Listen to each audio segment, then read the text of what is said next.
You've most likely heard of Jesse Parks. He's like America's Most Wanted, basically. We like right? Jesse. Yeah, Jesse the man, right? This guy can take really coal and turn it into diamonds without even thinking about it. He's a turnaround artist. He's taken shops that were basically in a nosedive, brought them to new heights. His team and of guys and gals are incredible. Folks like Ruben, who's also on the call. He's a prestigious award winner of the Toyota Shop of the Year. So this man is he's a rock star, guys.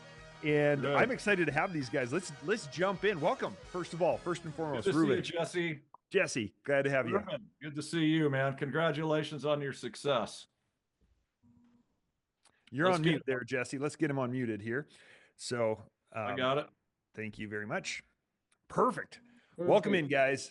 Thanks for having us. You know, some of the other speakers have been pretty candid, and you know, our talking points are going to be a little bit more serious. Let me grab my glasses. Oh yes, very good. Yeah, keep it serious, sorry. please. I grabbed the wrong one. Sorry. But yeah, I mean, we talked about talking about training and culture. So obviously, it's one of my favorite things to talk about. The impact on our shop has been immense. You know, we have literally zero turnover. We continue to win awards year after year. You know, now it comes pretty natural. I don't want to sound like we're blowing our own horn or anything like that, but the benefits have been immense. We want to be the best. You know, we're surrounded by a lot of consolidators in our market, and we really have to do innovative things to stay ahead. And we realize that we can't be the best without having the best training and the best culture. Mm-hmm. So, you know, when we look at training, I think that a lot of shops, you know, we've heard everybody talk about a decline from 23 to 24. You know, people are probably a little bit less likely to spend some of the money or the expense, or you know, they're working harder to get out what they have. But training really does set a universal standard in the shop. So when we look at consistency and the expectation of a consistent repair, when you have an estimator and a manager and a painter and a technician that have all been trained with the same standard, it makes it really consistent, and it removes the I do it this way, they do it this way. It really helps with employee confidence and customer confidence. So when especially with what we're going, I don't think I have to tell anybody what's happening in our industry, but as quick as everything's evolving right now, it's really important that we are up to date on what's going on. And for the customers, if you have a choice between a certified collision center and you know, the same 5 other boxes, you know, the employee confidence really helps to have that training under your belt. And then we got to look at too, the new generation that's coming in right now. They crave this stuff. So I mean, we have a lot of people now that really want to do the research and really want to understand and want a clear process. Hey, let me jump in and ask you something, Jesse. How did you become such a culture fanatic? Have you always been like this, or did you work someplace? What was your inspiration? Well, I think positive morale and culture are your best efficiency tool. If you have 90% of the people 90% happy 90% of the time, you're going to be able to get buy-in from a team. You're going to be able to try new things. In a world where it's actually at our advantage right now for some of the not huge MSOs and independents, you know, we have a better ability to pivot, and we can't do that without having people that are receptive to. Of course, that's true. But where did you learn this? How did you? Have you been in the body shop business your whole life? Yeah, about 25 years. I mean, honestly, I learned like everybody else. We didn't get a playbook. We learned by touching the stove. We kind of learned by learning what not to do. You know, I try to look at what I want. I look at other organizations and I hear struggles and I try to create something different. I listen to my staff. You know, if we have to be talking to them, getting away from the cookie cutter approach to how we manage people, and really understanding what each individual wants, and really looking hard in the mirror at where are my deficiencies, where are my blind spots. So, I mean, right or wrong, that's, you know, it's just kind of been a process over my career. It has been really important to me to have my people have a voice, have buy-in, and have engaged people. Speaking of your people, who's this fella to your right? Why don't you introduce Ruben? I am so proud of this guy. He is the Toyota ASE Technician of the Year. He's been here for about 10 years. This is a guy that is worked so hard on what he does, really gives a hoot. He's grown faster than just about anybody I know, and I'll put him up against 90% of the industry now. So he doesn't know this, but when we get off the call, I'm going to ask him to sign a 250-year employment contract. That's it? Yeah.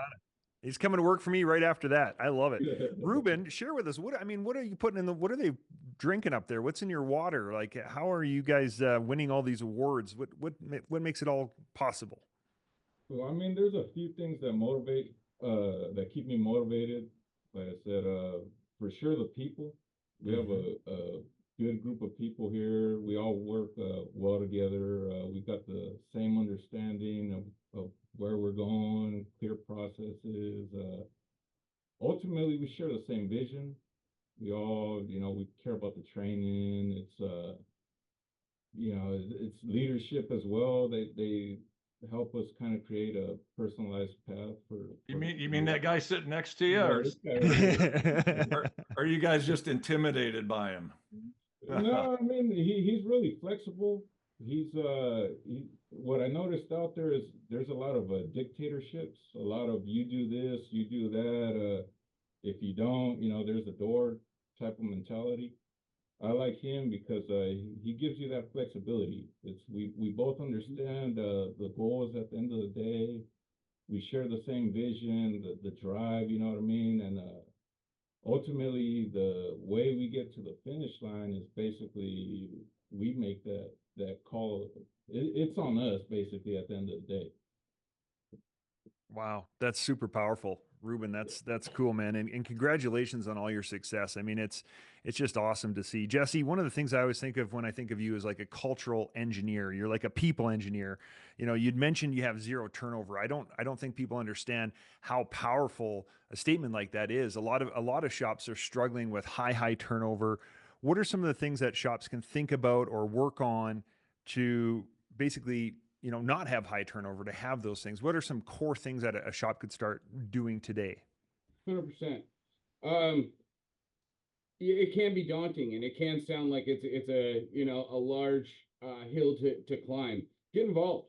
Get out in the shop, work with your people, listen. I mean, all of us on this summit today, we've collectively been to thousands of conferences. We've heard a lot of leadership speak, but this is an opportunity to hear from somebody that is actually doing the work and staying in a shop and continuing to be motivated. And when we look at it, every one of our paychecks on this call comes out of what these guys produce out in the shop.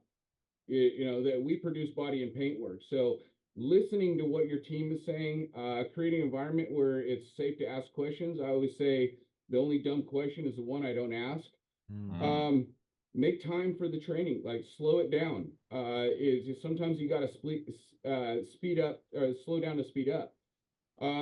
Ask for feedback after the training. Guys, was this valuable? Did you get anything out of it? Be open to new ideas. Like, I don't have an agenda. I have a finish line I want to get to, but we can all come up together the way to get there. I'm not out there doing the work, and that goes for every guild. And don't delegate this. Be involved. Don't delegate this to somebody else. Like, take this, take a personal responsibility. And I know we only got a minute and 25 left, but there's a lot of consequences to bad culture and no training. I mean, when we look at it, a loss of efficiency is huge. If they don't have training, they're not going to be efficient in what they're doing. Inconsistent results, we talked about that. Increased liability. We have so much written procedures now that it's so easy to be negligent. It's so easy for a junior attorney to pick apart what we do because it's so clear on what we were supposed to do and very clear if we didn't do it. The pros that I think everybody wants to hear about here too are, we talked about efficiency. Okay. So profitability is a huge part of this, and we get that through efficiency. Our estimators can, with training and with culture, can identify all the required ops. They're trained. They know what to look for. They can get it and get paid for it. Reduce turnover. We talk about that. You cannot measure that. and then you lose somebody, you end up paying way more than you should have been paying the guy before. Right. Increased confidence. You're going to sell more cars. If we have more training, again, we can advertise that we're certified. That goes directly to profitability. We're going to get more cars in our shop. Confidence in the negotiations with the estimators when they're out going over something, and we have insurance people and they're not trained, they know what we're talking about. And it just promotes a culture of merit. So again, train, get culture, listen to your people. But like Darren was talking about, we grew almost 25%. I just had my year-end call from 23 to 24, and it's super rare. I was on pace for 18 until I had my call, and I was blown out of the water that we actually grew about 25%. Boom! That's how it's done, ladies and gentlemen. Way to go, Jesse. Way to go, Ruben. We're proud of you, man. We're proud of you, man. Thanks for making us look good. Thanks, boys. Thank you.